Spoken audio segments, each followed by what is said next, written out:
WMNF 88.5 FM. This is the Sunday Forum. I'm your host, Nola, aka Super Nola. I'm here with David. Mobility's here. And yes, we do have a special guest in the house. He's an educator, he's a psychologist, a political scientist, a Pan-Africanist. We have Dr. Umar Johnson is in the house. Good morning, sir. Peace and love, my brother. Glad to be here. Shout out to Tampa, Florida. It's actually my first time physically in Tampa in my whole life. So what are your thoughts about Tampa Bay so far? Well, I've been in St. Petersburg only, except for the airport, so I still have to experience Tampa. Yeah, man, we love it right there. I mean, we have good weather, even though I'm not sure the weather's actually doing you justice right now.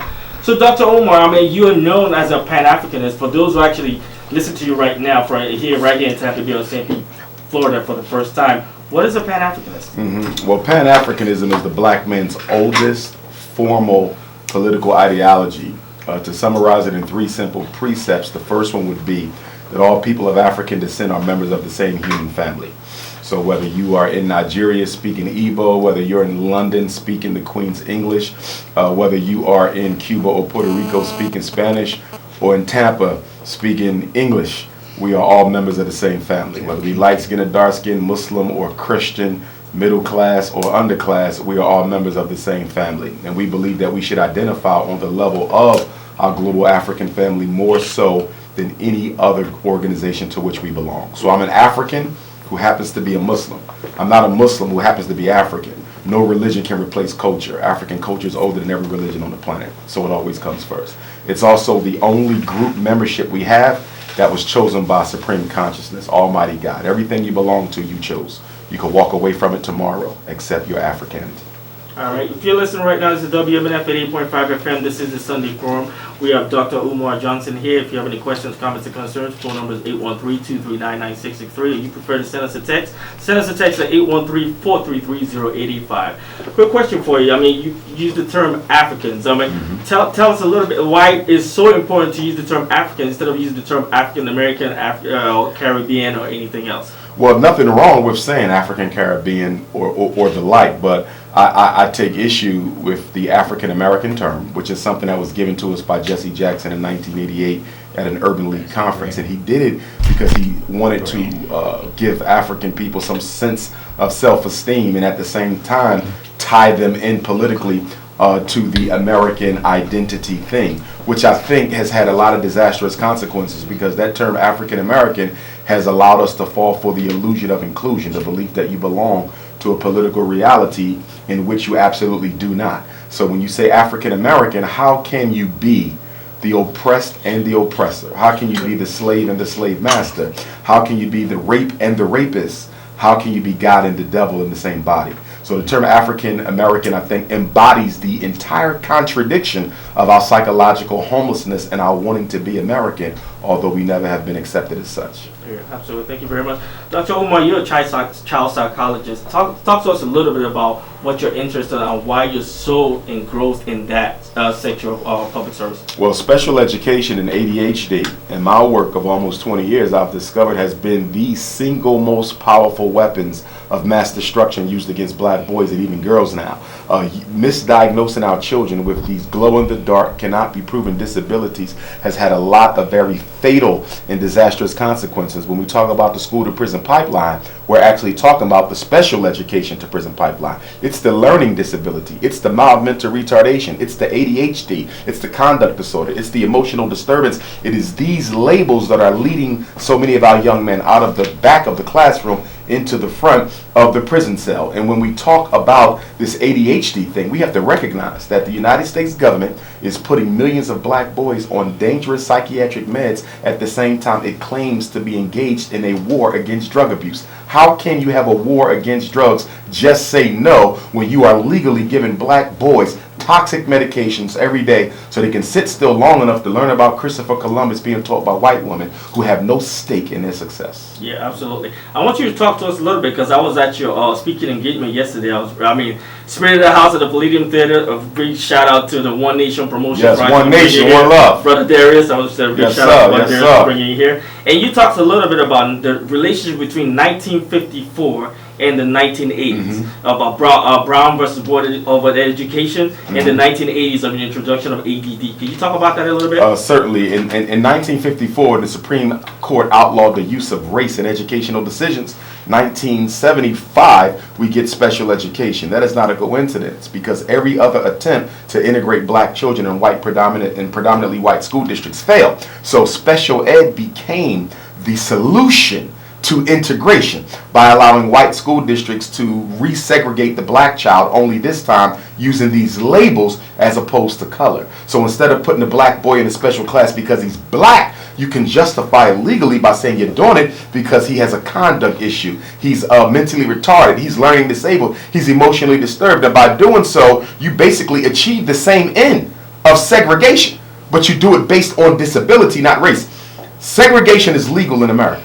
Race-based segregation is illegal. As long as you justify the segregation based on the person's presumed disability, it's totally legal. And why do we say presumed? Because most of the labels that we give children can't be proven. They're only inferred. When I classify a kid with a learning disability, that was a professional inference. That's it. Based on the scores I see, I think, based on my training, my experience, my expertise, and my bias, that this child is LD, this child is retarded, this child is ADHD. You can't prove none of these labels. They are all philosophical. None of them are organic. Yeah, absolutely. And you talk about how that comes from your experiences as a teacher, as a child psychologist. So, for instance, like where this is with the black boys being classified put in these categories, like if most of the teachers are not, can relate to the black boys, how does that affect the classification? I believe that black children suffer more psychological abuse in school than they do at home or in the community. I've seen teachers single-handedly destroy the self-esteem of black boys and girls by the way they treat them, the way they talk to them, and least of all the way they teach them. Now, of course, the curriculum is toxic, but forget the curriculum. Look at the relationship in the classroom between the black male student and the white female teacher. It is a master-slave relationship. There's no room for democracy. There's no room for negotiation.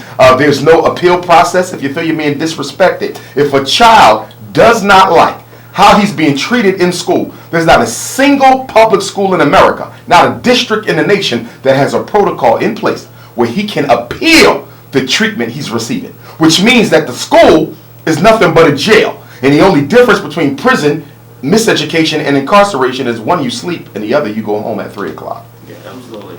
David? To your point that you were talking about people being treated as slaves in the school, Jane Elliott did a test on that, and she treated the white students like how you say how black students get treated in schools, and the white girl stormed out of class, and Jane Elliott made the point that black people don't have the option of walking out. Exactly. So exactly. I agree with that point. That was a good point as far as the job of public school is to teach black children their place in society. It is a socializing instrument. It teaches you where you're going to be, what you're going to do, and how you're going to function.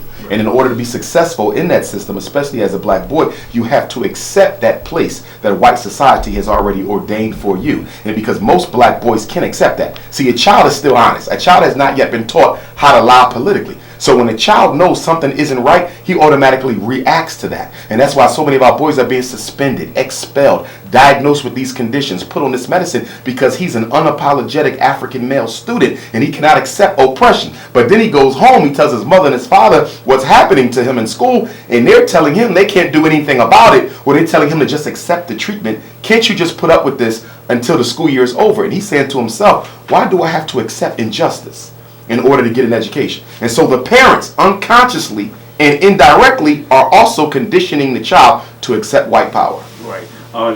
Let's talk about the school to prison pipeline for a little bit. I mean, because we see a lot of that happening in our public schools right now. Can you talk about that a little bit and what's actually going on? Without question. Well, the past 25 years, we've seen every state in the United States systematically defund public education and put the money into mass incarceration. Now, the link between the prison and the school is the graduation exam. And I don't know if in Florida you guys have the graduation exam yet, but 25 of the 50 states do have it. And all of them will have it in the next 5 years. And by the way, President Obama, your black president, has been a great champion of graduation tests. Oh, yes, he has. He's a supporter of the school to prison pipeline indirectly, but he's never going to be held accountable for that because we treat him like he's Jesus. But anyway, when you deal with these tests were designed by the states to create a situation where black kids cannot get out of high school. So you cut off the opportunity for them to earn a decent living, whereby you set up a reality where they automatically go to prison. Now, if we go back in American history about 80 years, you'll see that the drug dealers, the gangsters, the lawbreakers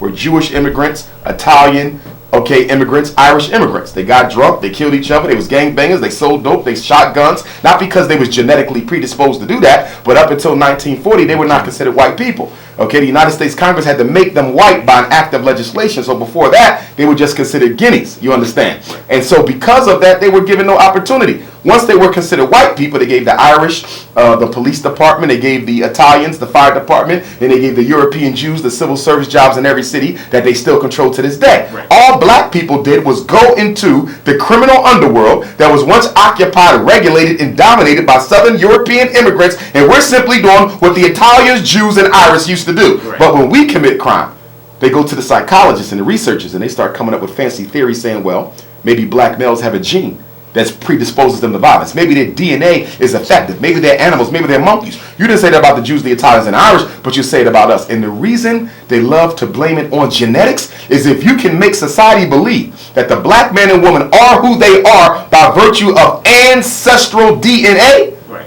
why do we need to fix the schools? Why do we need to give them jobs? Why do we need to clean up the neighborhoods? Why do we need to give them better housing? Because if these people are defective by nature, nothing we can do can nurture them into civilization. Okay. The present day right now, it looks like we talk a lot about police brutality, even though this has been happening for decades. I mean, Malcolm X, Marcus Garvey have been talking about the same things over and over again. Talk a little bit about why, because a lot of times on this show we talk about the institution itself, that the institution itself is flawed. That when we're talking about the institution, I'm not talking about the individual police officer. Maybe you might have the right intention before you join the force, but the institution itself predates my father, my grandfather, and it's flawed. It's been flawed since then. So can you talk about that a little bit, about the institution, why it contributes to police brutality, and why black and brown boys are more affected than anybody else? Well, number one, let's go back to the origin of modern prison and policing. It has its origin in 1865, the end of slavery Reconstruction era. Up until 1865, many states did not have statewide prison industrial systems. They created them after emancipation. Why? They knew black men would find themselves in jail because they gave them no education. You understand? No economic opportunity, no training whatsoever. So black people had to break the law in order to free their families, because you walked off the plantation, but you didn't walk into any opportunity. So what they then did was they looked at the racists, the Italians, the Jews, the Irish, the same groups, and they simply deputized them to do legally what they used to do illegally, which was harass and kill black folks. The job of the police in an oppressive society is to keep the oppressed in their place, which is why when I hear people talk about us building relationships with law enforcement, that is ridiculous. Have you ever heard anybody ask the European Jews under Hitler to build a relationship with the Nazi regime? How do you build an operational relationship with an entity that is designed to destroy you? I cannot have a positive relationship with the police. That's like asking me to have a positive relationship with the person raping my wife or robbing my home. Our agendas are contraindicatory. We cannot work together, you see. But the reason you're seeing the carnage of African life in America now is because America no longer needs the black person in order to operate. They have gotten to a point we are no longer economically relevant. Under slavery, we were totally economically relevant. The entire capitalist empire was built on your back. 150 years later, 2016, you're not economically relevant at all. They don't need you for anything except to fill up the jails and fill up the colleges, both of which exploit you financially. Okay, when I listen to you talk about that a little bit, it just seems like a systematic effort of genocide. Is that what Oh, it's genocide. This is the fourth stage of our struggle. Stage number one, we had to fight for our humanity. Remember, before we could fight to end slavery, we had to fight to prove we were human beings. Most people skip over that step. Well, we fought to end slavery. No, we didn't. We had to get our humanity first. We had to prove to the world that we were people, not animals. That was the first stage. The second stage was freedom against slavery. The third stage was equality.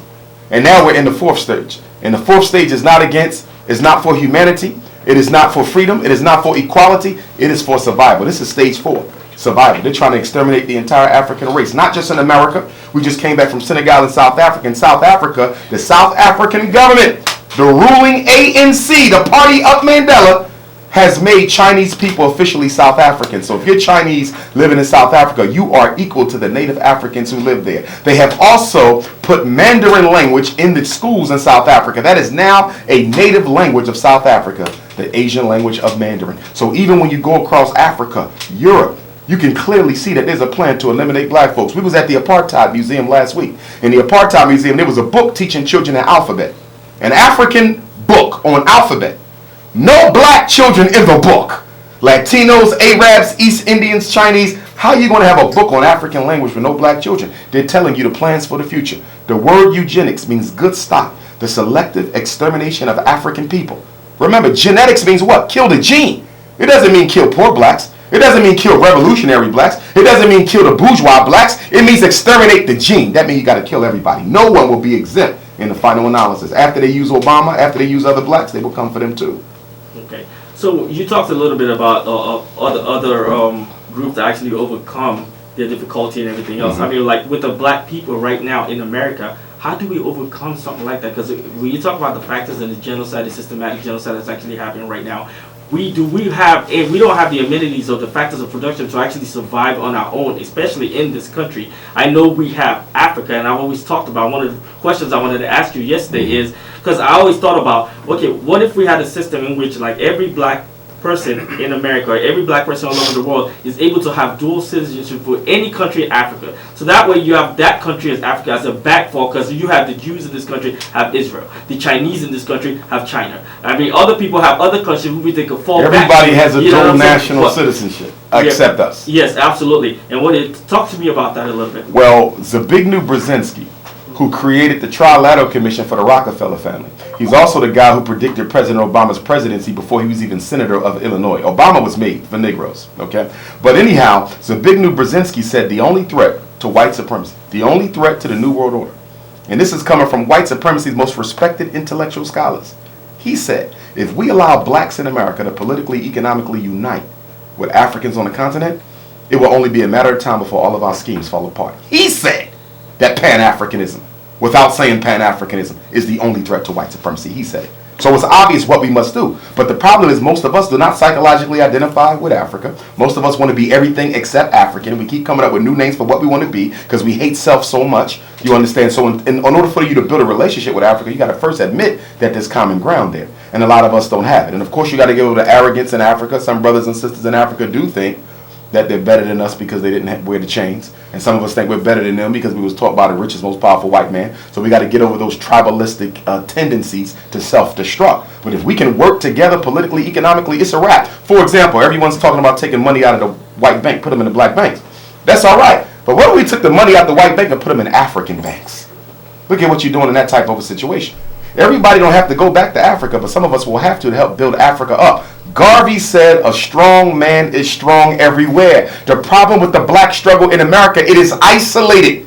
It is regional. It is not global. You have to internationalize the struggle. You will never get any freedom in this country as long as you continue to appeal for justice as a citizen of the nation. You have to separate yourself as an American citizen, disidentify from this African American ideology, and fight as a nation. Prisoners of war within another nation. There's rights you have on an international level, but you got to disidentify from America for that. But the problem with us, our low self-esteem and our psychological homelessness makes us feel we got to cling to America because it's the only thing we know.